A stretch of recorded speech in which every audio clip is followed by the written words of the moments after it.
How one American submarine sank an entire Japanese convoy in a single night. It was past midnight in the Pacific Ocean. The water was calm and silent, and the sky was filled with stars. But beneath the surface, hidden in the dark, an American submarine was waiting. Every man on board understood that what would happen in the next few minutes could change the course of the Pacific War. This is the story of the USS Tang and her final mission. By late 1943, the Japanese Empire depended heavily on ocean convoys. These convoys carried soldiers, ammunition, oil, food, and the supplies needed to sustain Japan's war machine across thousands of miles of ocean. If these convoys failed to reach their destinations, the Japanese forces stationed throughout the Pacific would collapse. To protect these convoys, Japan surrounded them with destroyers, fast, heavily armed escort ships trained to hunt and kill submarines. Most American submarines avoided attacking convoys with heavy escorts. The risks were too great.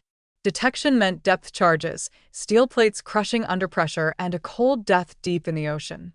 But the USS Tang was not like most submarines.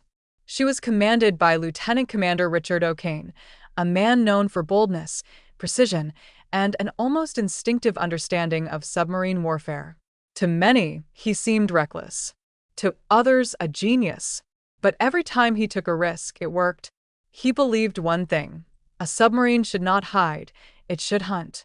One moonless night in October 1944, the sonar crew detected something unusual. Not just one ship, not two, but an entire Japanese convoy, moving silently across the open ocean.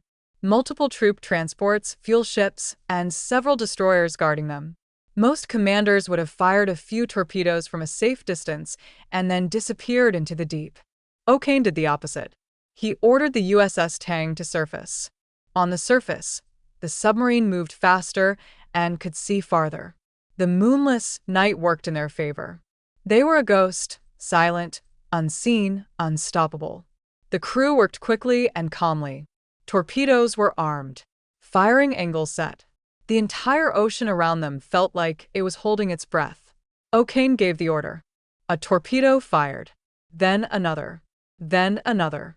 Moments later, explosions erupted across the dark water. Flames lit the sea. Transports were hit and burning. Panic spread among the Japanese escorts as they tried to find the unseen attacker. But the USS Tang was already repositioning, striking again and again. Crew members would later recall the scene as a sea of fire. Yet the battle was not over. One Japanese destroyer detected their movement.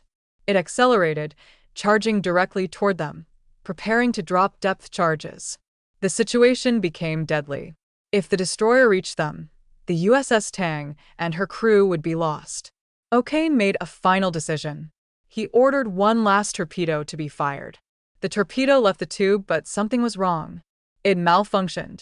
Instead of traveling forward toward the target, it curved, turned, and began circling back underwater, straight toward the USS Tang.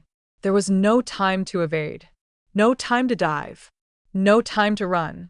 The torpedo struck the submarine. The explosion tore through the hull. Men were thrown from their positions. The submarine began to fill with water. Many of the crew were trapped. Only 9 survived as the submarine slipped beneath the ocean. These survivors were captured and spent the remainder of the war as prisoners. But the convoy? It was gone. Destroyed in a single night. The daring attack shattered Japanese supply lines in the Pacific. Their ability to reinforce their forces weakened dramatically. The actions of the USS Tang and her crew helped accelerate the collapse of Japanese power across the ocean. The USS Tang and Richard O'Kane became legends, not because they survived, but because they attacked when others would have stayed hidden. Their courage, their determination, and their sacrifice continue to echo through history as a reminder of bravery beneath the waves.